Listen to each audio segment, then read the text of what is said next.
What makes a gentleman? This profound question has been the subject of much debate and discourse throughout history. Is it his clothes, the elegance of his attire, the sharpness of his suit, the cleanliness of his shoes?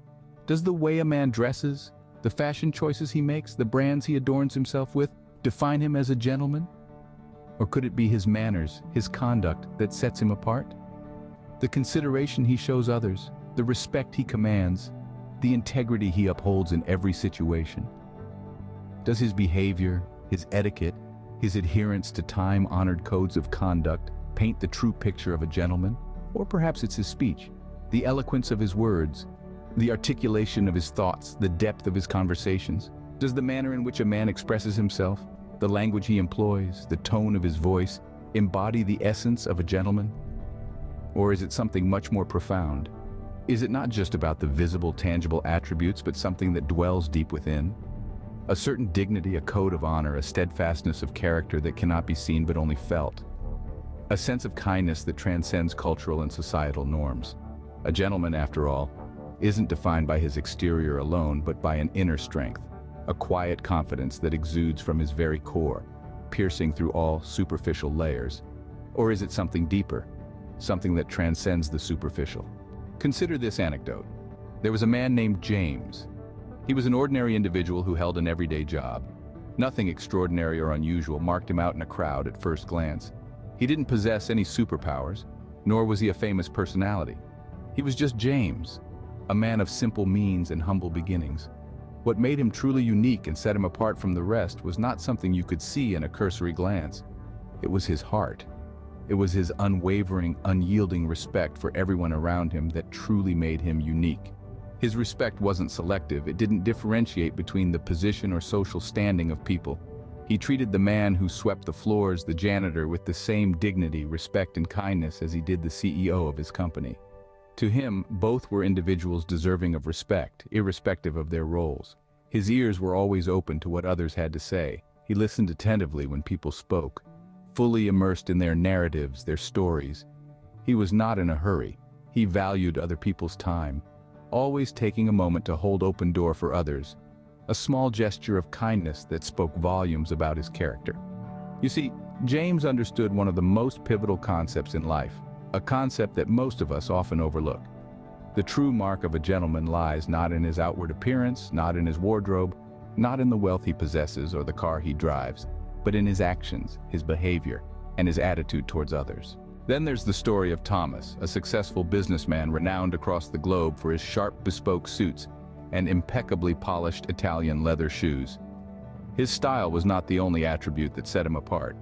Despite his staggering accumulation of wealth and success, Thomas was also known far and wide for his genuine humility. This was a man who, in spite of his significant accomplishments, never once succumbed to the temptation of boasting or flaunting.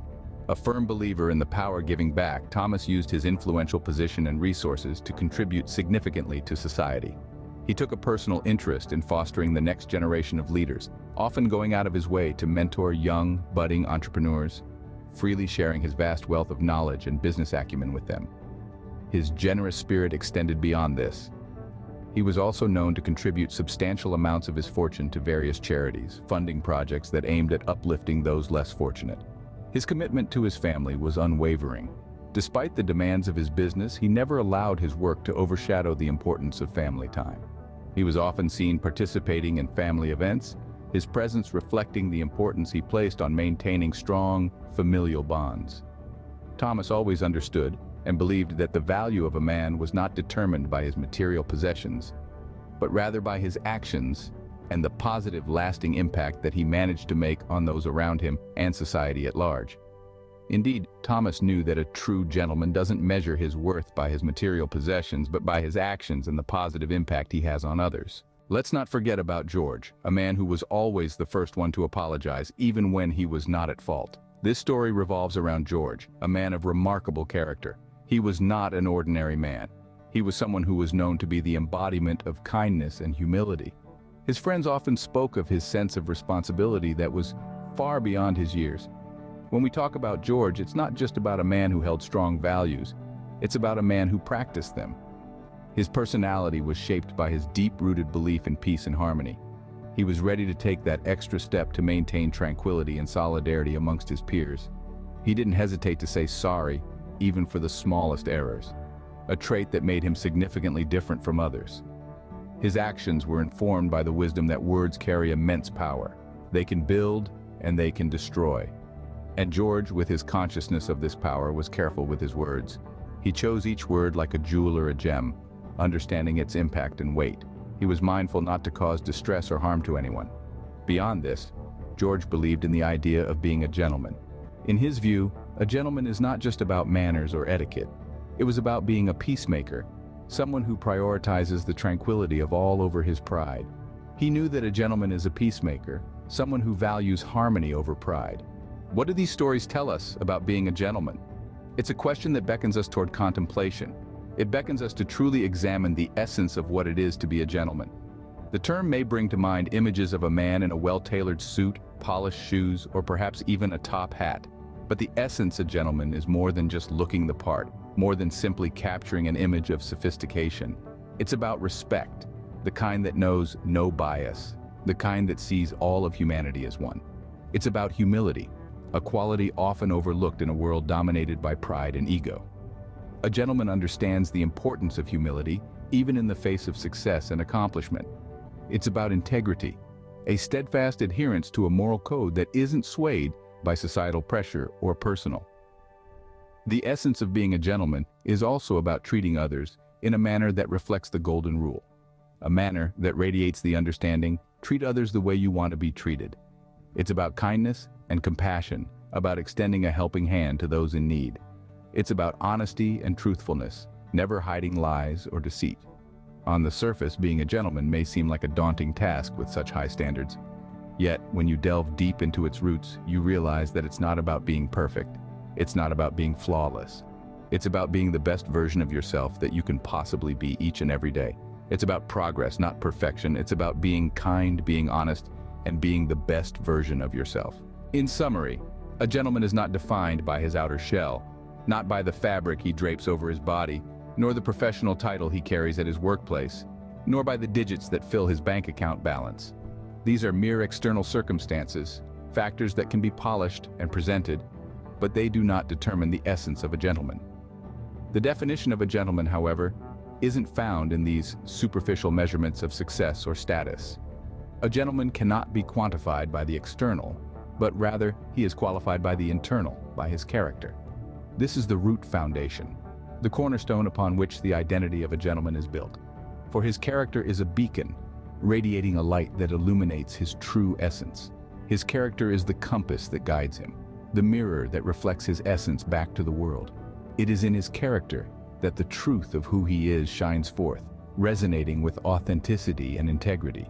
A gentleman's character is not something one can purchase or fake. It is nurtured and cultivated over time through experiences and introspection. Then there are his actions, the tangible manifestations of his character, the concrete demonstrations of his inner convictions and values. It is through his actions that his character is made visible to the world. He acts with kindness, respect, and humility, showing consideration for others in every interaction. Furthermore, the way he treats others is another profound indicator of his gentlemanliness. He treats all individuals with equality and respect, irrespective of their status or background. He listens, he understands, and he empathizes. He carries himself with grace, but also with a commitment to fairness and justice. A gentleman's true essence is revealed through his willingness to put others before himself. He is selfless, constantly looking for ways to uplift and support those around him. He doesn't seek recognition or applause, but rather finds fulfillment in the act of giving and helping. He knows the value of sacrifice, the importance of stepping back to let others shine. In the final analysis, a gentleman is defined by his character, by his actions, by the way he treats others, and most importantly, by his willingness to put others before himself. Remember James, who treated everyone with respect, regardless of their status. Remember Thomas, who used his success to help others, not to boast about his accomplishments. And remember George, who valued harmony over pride and always chose his words carefully. These are the qualities that make a gentleman. And these are the qualities that anyone, regardless of their background, can cultivate.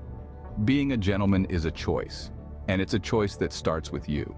So what will you choose? Will you choose to be a gentleman, or will you choose to be just another man in the crowd? The choice is yours.